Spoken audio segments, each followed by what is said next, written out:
Triangle law of vector addition. दो vectors को simple addition के मेथड से ऐड नहीं किया जा सकता है। वेक्टर्स को ऐड करने के लिए स्पेशल रूल्स होते हैं, स्पेशल लॉ होता है। ट्रायंगल लॉ की मदद से दो वेक्टर्स को ऐड किया जा सकता है। Connect head of one vector to tail of other one. जिन दो वेक्टर्स को ऐड करना है उसमें से किसी एक का हेड लो और दूसरे का टेल लो और दोनों को कनेक्ट कर दो, which forms two sides of A triangle in same order. इससे ट्रायंगल के दो साइड्स मिलेंगे जो कि सेम ऑर्डर में होंगे। इसको हम ग्राफिकली शो करते हैं यहाँ पर। Suppose we have vector a like this और वेक्टर बी लाइक दिस। इन दोनों वेक्टर्स को ऐड करना है मुझे। किसी एक का हेड लो और दूसरे का टेल लो। सपोज मैं यहाँ ए का हेड लेता हूँ और बी का टेल लेता हूँ। अब इन दोनों को मुझे कनेक्ट करना होगा। इन दोनों को कनेक्ट करने के लिए मुझे किसी एक वेक्टर को यहाँ पर शिफ्ट करना पड़ेगा। शिफ्ट करते समय इस बात का ध्यान रखना होगा कि उस वेक्टर का डायरेक्शन चेंज ना हो, क्योंकि डायरेक्शन चेंज होने से वेक्टर बदल जाता है। तो यहाँ पर मैं बी वेक्टर को शिफ्ट कर लेता हूँ। तो बी वेक्टर को मैंने यहाँ पर पैरेलली शिफ्ट कर दिया सो डैट कि बी का डायरेक्शन चेंज ना हो।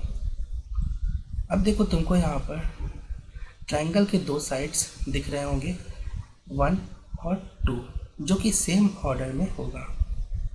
अब resultant will be given by third side in opposite order. देखो रिजल्टेंट यहाँ पर एक तीसरा वेक्टर होगा, नया वेक्टर होगा, जो कि वेक्टर ए के इफेक्ट को और वेक्टर बी के इफेक्ट को ऐड करके अकेले प्रोड्यूस करेगा।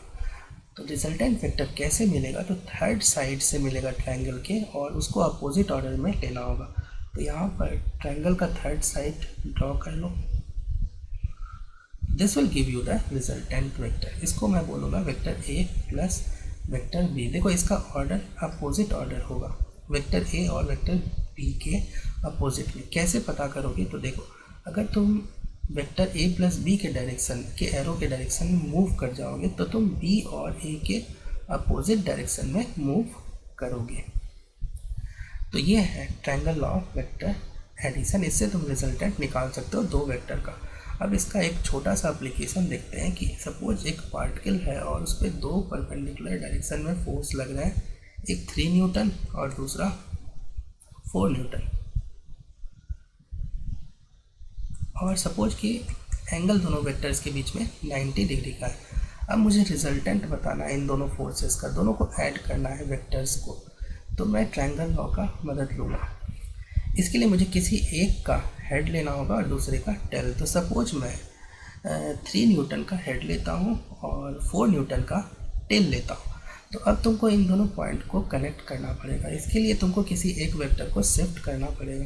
सपोज मैं यहाँ पर 4 न्यूटन को शिफ्ट कर लेता हूँ। देखो शिफ्ट करते समय अगेन इस बात का ध्यान रखना पड़ेगा कि डायरेक्शन उस वेक्टर का चेंज नहीं होना चाहिए, क्योंकि डायरेक्शन चेंज होगा तो वेक्टर ही चेंज हो जाएगा। तो दिस इज़ 4 न्यूटन। इसको मैंने पैरेलली शिफ्ट कर लिया। अब देखो तुमको दो साइड्स ऑफ ए ट्रायंगल दिख रहे होंगे, पहला साइड और ये दूसरा side. Third side will give you the resultant. तो थर्ड साइड जो है ड्रॉ कर लो, यही होगा रिजल्टेंट फोर्स इन दोनों का। क्योंकि यहाँ पर तुमने 90 डिग्री का एंगल लिया है तो ये एंगल 90 हो जाएगा। और रिजल्टेंट का तुम मैग्नीट्यूड भी बता सकते हो पाइथागोरस थ्योरम से। This will be 5 Newton.